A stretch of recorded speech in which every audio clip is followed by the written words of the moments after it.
What up? Welcome back to the podcast. You are now joined by everybody's favorite uncle, Uncle Don Don. And I have my wonderful co-host and brother, Paul, aka. Mr. Qualified. How y'all doing? Yeah, we I decided to do a little switch up. It's really giving a murder podcast over here. Podcast. Um, do you watch Only Murders in the Building? I do not, but my mother does, and she has recommended it, so I will watch. Is this is what it's giving. I'm also holding the microphone off camera, so it's very giving. Only brothers in the building right now. Um, but yeah, so switching it up for the fall. I wanted to chase the sun on some pure vanity. I wasn't seen in my normal studio, so now we are going with God's light. Amen. Okay, Icarus. I'm hollering. You ain't burning my wings. Um, this is You are so serious this morning. That's my favorite thing to be. I'm a very unserious person with a very serious job. I love it that way. I mean, honestly, that's very real. And I'm starting to enjoy that because I think this might be the most serious job that I have now. And I don't think that's a bad thing. But no, the workload is serious and can be heavy. So I have just been trying to be more intentional about making my off time, like actual off time, one, and just being able to enjoy that. So definitely feel that. But I don't have to travel, unlike you, which I know that you did recently. And as you stated in the previous episodes, like when you travel, it takes just as long to get back to your regular routine. So how was your last week? Um, Spent mostly in the bed as much as possible. Because I was traveling, which I really don't mind. I like to travel. I don't like to travel back to back as much. So I've been gone almost every month this year for close to a week each time. Mm. 5 days, well, a work week at least. Um, but my bounce back game is not strong. I'm barely dribbling when I get back. Okay, it's all passes over here. It's just not good. Good analogy. Analogy. Yeah. I like But that. I survived. I slept a little bit, going through different temperatures. Like it finally is kind of, sort of, almost fall in Chicago. You wouldn't know by the sun. And if I start sweating on camera, it's just because God is blessing me right now with vitamin D. But yeah, the week was cool. It just took a real long time to recover. Nah, that's extremely real. We definitely are in that weird time in the Midwest where it ain't decided what it want to do just yet. I think it's trying to hold on to summer. Mhm. Uh, it's trying to decide whether it's gonna skip fall this year or not. I hope it don't. I just want for 1 year. Can we just get 6 weeks of fall? I don't feel like that's asking for too much. I'm tired of 2.5 weeks of fall and we directly into winter. I'm sick of it. Oh, we squeezing this weather out though. Like I'm not mad at it. Matter of fact, you know what it's like? What? You at the end of your toothpaste. Yeah. You don't want to throw it away and just go get another one. Even if you have a replacement toothpaste in the crib, you just still squeezing that out. That's what we're doing with warm weather. It's just like, ooh, it just 81 today. Like, ooh, it's just 79. It's like, just stop. No, that because it's gonna be that, and then next thing you know, it's gonna be 45 degrees. That I part. don't have time for the P pneumonia to be trying to creep in on me. I don't appreciate that at all. I've been there before. I've had pneumonia. I had pneumonia going into the pandemic. Ooh. 10 does not recommend. That's as close to death as I have ever been. But yeah, man, no, we are going into we in quarter four, fourth quarter, Q4, as the kids call it on social media. What, what has been your approach to this last quarter of the year? Are you going about it, with a little bit more aggression, or are you just like, I'm just trying to make it to the end and start over? I'm giving real paddle boat energy to the end of the year. I'm just kind of getting there. Like I'm letting the water take me. I'm giving a little effort. And then it's gonna be January 1st. Yeah, I think I have been going, going, going, running, running, running, achieving, achieving, achieving. Shout out to that all year long. But I'm tired, Grandpa. No, truly. It's been difficult finding the energy as of late and trying to maintain it as well. It was funny, the Neos Fall 18 specifically. They were talking the other day in the group chat and they were just all kind of speaking to, I mean, I'm not that much older than them, obviously, but they're kind of in, I feel like they're in a bit of a different space where they're really hitting that space of like I got all this potential. Like I know that I have these big goals, but it feels like I don't have like the charge right now. That was kind of like the basis of what they were getting at within the conversation. And I thought about how that really never changes. And whether you look at it big picture in terms of your life, whether you look at it from year to year, like it's always hard to keep that battery pack charged. But for you, especially, in talking about just like being tired, when you hit those stretches, like how do you keep that battery pack charged? Or when do you just realize, well, I'm not going to charge it until tomorrow. So we're just going to let that be. Oh no, we charge the battery pack now. Like once I start feeling like it's declining, I'm like, nope, let me go in the corner and hide for a second. Like I need to gather myself. And I sometimes I still do feel bad about it because taking time for self-preservation is not a bad thing, but because I have inserted myself into so many different circles, conversations, whatever it is that's going on, when you pull back from them, it's just like, oh, you're not present. Oh, you're not doing these things. And it's like, if you let me stay here 5 more minutes, I will bite your head off. I promise you I will. Like, I will not be fun to be around. So, yeah, I gotta just hide under the cover and be good with that. I didn't know you come from the Mike Tyson lineage. Yeah, yeah, that was, yep, a little bit.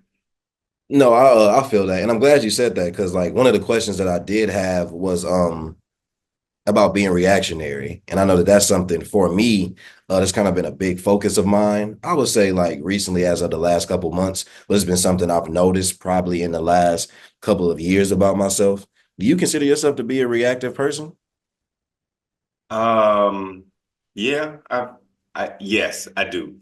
I feel like I am a more proactive person than I am reactive, but it's my natural state to react to things in real time and well, I think. So, yeah, but no, I try to be as proactive as possible because that also helps me sustain my battery, not so much recharge it, because if I can be proactive in doing things, like I can build in the times where I know I'm gonna need to rest. So I can prep to say, like, okay, I need to get enough energy to do this podcast. And as soon as this is over, closes off and I'm back in the bed. Like I'm planning out my day and different things like that. So I'm more proactive than I am reactive. But yeah, what would you say you are? I would say I'm more, I think I've been more reactive.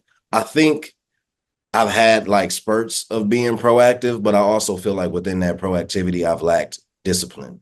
So as much as I would be intentional about, trying to get things done, trying to have things planned out, I feel like I wasn't disciplined enough to be less reactionary to things that were out of my control.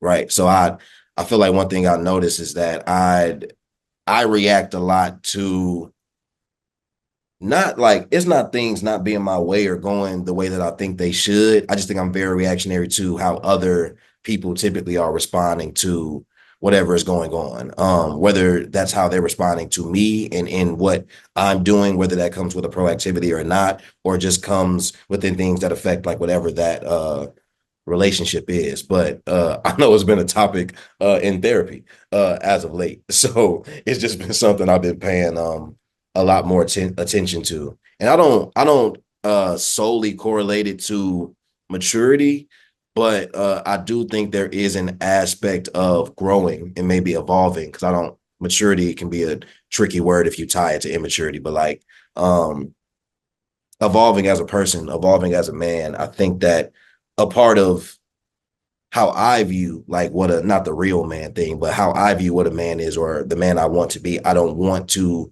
be so undisciplined that everything that happens out of my control is able to trigger a reaction out of me. So when I'm saying reactive, I'm more so thinking um in that space. But yeah, that's how I would explain it for myself.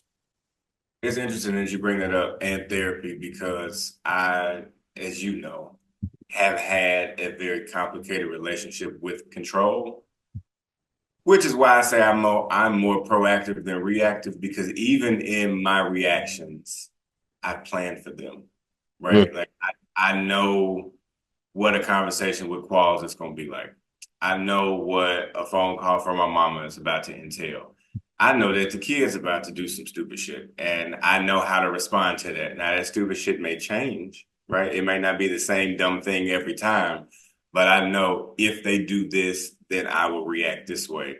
But I plan my reactions, but I'm living more in the present. You asked me what am I doing for Q4? I've been working on being very present, so that allows me not to be so proactive and try to control things, but also to be like, meh, as my reaction to stuff because I'm like, well, okay, the present moment will change. So, and that's good and bad across the board. But yeah, it's funny that you say that because the control piece of my life has come up in therapy quite a bit. Shout out to Wanda, but yeah. Yeah, no, that being present piece is huge though. And I think that going back to the conversation with the Neos, that was something I was I wouldn't say I mean reminding them, but I mean it wasn't something they didn't know. It was kind of like they were just like voicing, not even frustrations, just thoughts on how they're looking at life right now. But for them and for that specific group, even they were just saying like they aren't a group of people with small goals, right? A lot of them have really big goals and really big things that they want to accomplish, and that anybody that has met them and seen them, I'm pretty sure very well believe that they will accomplish those goals. But greatness doesn't happen overnight. Success doesn't happen overnight, and a lot of times you do have to find something, excuse me, something within the day to day to embrace. So when you talk about being present, I think it's that idea, or at least when I think about how I'm trying to be better at that, um, I don't want to be so focused on, man, what I got to do, what I got to do, what I got to do, that I'm not realizing what's happening, right? That I'm not enjoying or celebrating, whatever words you want to use, what's happening. So I'm trying to be more present in general, but I do think I don't know if that's my specific thing for Q4, but it's definitely rolling into it, I would say. But just trying to practice that, especially as we get older. And for me, I don't know. I don't know if it's just the age. I'm not sure exactly where it's coming from, but I think I've started thinking about the next phase of my life. I don't know. Maybe it's because I know 30 is just the age. Okay. I'm not saying nothing about the particular age of 30. I'm just saying for whatever reason, it's the milestone. It's just something to use. That's always the start, like 30, 20, 40, whatever, start of a new decade. And so as that's approaching, it's not so much about the feeling old part. It's as much as, okay, what do I want this next chapter or era of my life to look like? Where do I want to be and where do I need to be able to be responsible for everything that will happen in that next chapter, marriage, kids, whatever like life looks like after this kind of like figuring, out phase. Just trying to be prepared for that. But I think being present is a huge part of that because right now I'm able to obviously enjoy the freedom and flexibility of not having a real responsibility outside of myself, but I've always been equally excited and scared of what it would mean, to have a child, in this world. And I just think about, I just think about even if it's not a child that you have with somebody by birth. I know you ain't probably going to adopt nobody either, but let's just use your niece and nephew, for example. Being able to be present in those moments, just realizing how precious time is and what you don't get back. So definitely something I'm just trying to practice in general. No, and I get that. I mean, I scrounge my face up to the thought of having kids, but I mean, I have two of them. Let's be real. Like, I have been branded as Uncle Daddy as well. Like, so I have a senior in high school, and that is wild. Like, we just had senior night, and they was talking about senior fees and prom, and then graduation. And I did a college workshop with her yesterday, actually. So we went through planning for applying for schools, and I thought about exactly what you just said. The next phase of my life, while I am being present, the reality is there are other factors around me that are like changing. So are the dynamics and things are going to be different. But it's like, wait, first of all, when did I get an 18-year-old? Like, how did this happen? And now you starting your life on the many lives that we've lived in the last 10 years and experience in college. So just seeing that on somebody else is interesting. But no, yeah, 30 is not old. 30 is definitely a milestone. And I think it's one of the first times that people realize that time is real or age is real. Very. You Yeah. know, you just young and dumb and don't know anything, right? And then for those that go to college or go away or live their life from 18 to 25, it's just like, okay, this is like a more adult version of whatever I was doing before, but I'm still a kid. Like, let's be real. And then you'd be like, oh, okay, 27 and 28. And it's like, am I supposed to be an adult? Once you realize other people around you are younger and you are not them, but you are not old, and you like, oh, wait, okay. So I'm supposed to be doing some things. And, if you have a person and if you have, an interest of kids or you want to move around or you about to get this job or you start doing things and you like, yo, where's the blueprint? Nobody told me this. So it's a wake up call for sure.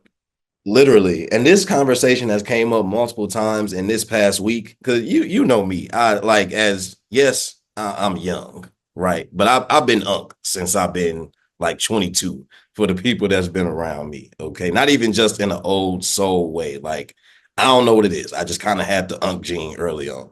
But whenever I'm talking to somebody, I was talking to a student and they're 22, and so it was funny because like I try not to do it, but sometimes I'll say like these kids and I'll make a very clear separation from me to like college students or those like immediately removed, and I don't ever mean it, I don't mean it like they're children, but there is a difference. And even for somebody that's like 25, I don't think that like I'm light years ahead of them in any capacity. However, I do feel like if we're talking about life experiences and life journeys, while everybody's journey is different and incorporates different things, 3 years is a lot. So I ain't saying I know more or I know so much better, but we are not the same.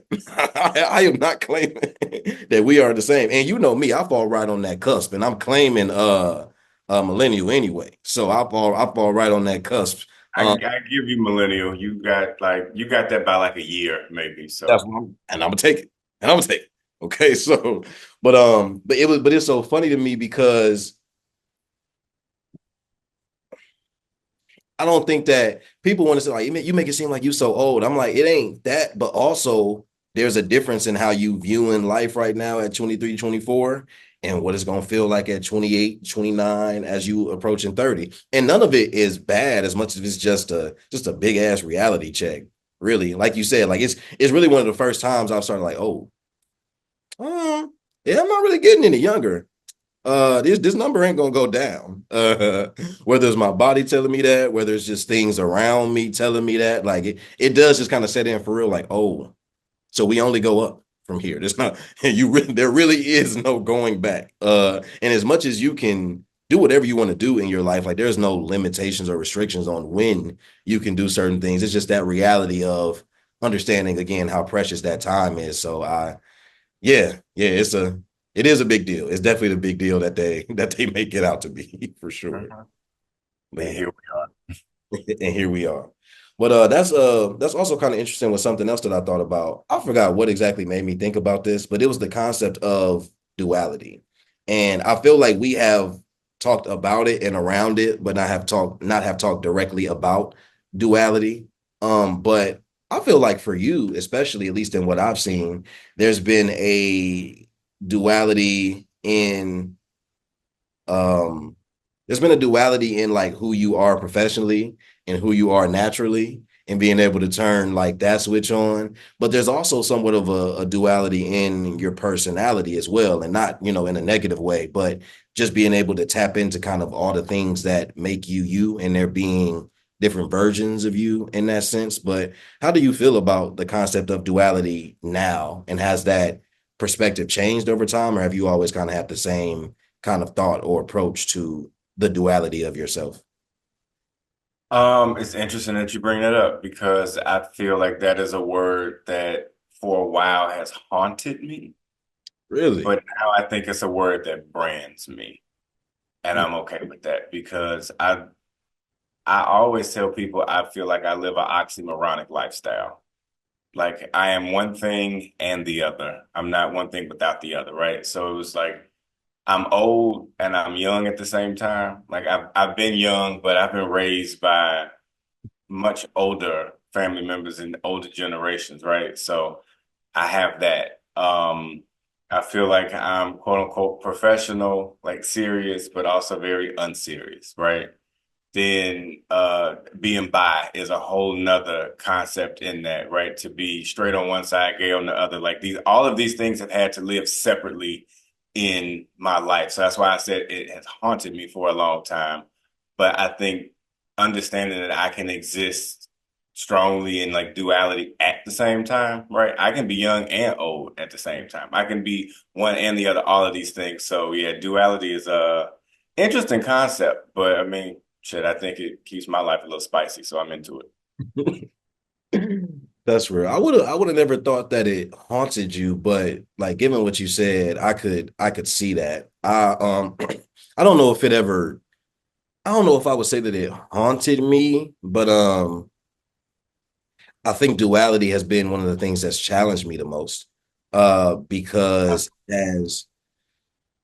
has it's kind of like forced me to understand that I don't have to be one particular way, that it's okay to have different things about you that make you present in different ways. It's with them all being genuine, obviously, but like there are layers. I think duality helped me really understand layers, and not only within myself, but also in a way to kind of best understand other people as well. Um, and I don't know, just it kind of helps. I think duality helps humanize a lot of people if that's the perspective that you choose to look at it through. It's a very big reminder of one of my favorite quotes that two things can be true.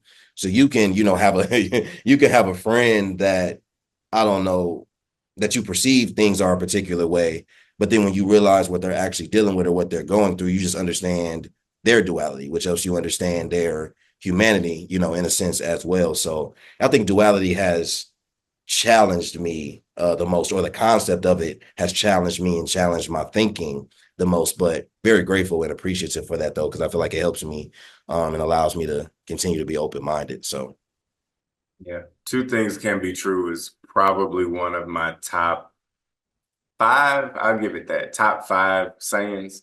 I yeah, used to use it in the classroom. I use it every day. Like two things can be true. So once I started realizing that, like, it's not right or wrong. It's not good or bad. It's not left or right. Like we can both exist in these ways. And I think understanding duality just across the board allows me to realize that the world is not one dimensional. Like we don't have to put ourselves into a box. Like if I want chicken and pizza, or if I want chicken and waffles, I can have that together. That is now a meal, right?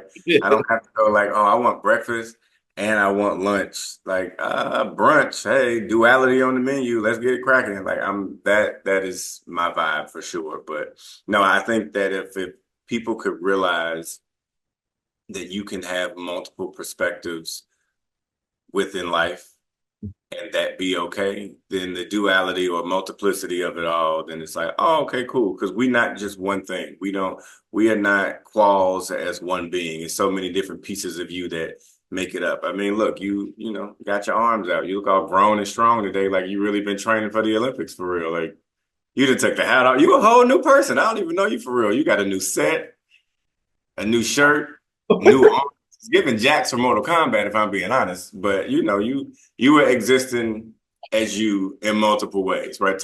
Tonight you go out, you're gonna look like a different person. You're gonna give different energy, but you are still the same Qualls. yeah, no, that first off, I am nowhere near training for the Olympics, but I am sore because I'm recently back in the gym. So I don't know how long this soreness is gonna last, but I'm excited about it, but I'm not excited about it. So We shall see. But it's been a brutal last couple of days. I can't reach toward the sky at all. Uh, Stretching hurts. Look, I just had the energy to try to put on another shirt. That's why y'all get it what y'all get it today. Just be glad I put on a shirt. Hey man, one day I feel like you're gonna accidentally sit down and record the pod in your drawers and a wife beater. Who says it's an accident? it probably it probably wouldn't be. Honestly, you do need to record one episode like that. Might as well. Bonnet or dragging them. Just whichever one you feel in that day. Definitely the bonnet moment. It was on this morning, and when I got up, it was hanging off the bun on the side like a little coat rack. I said, "Yeah, I should probably go get camera ready real quick." Took Chef Boyardee to a whole new level. Just you was ready.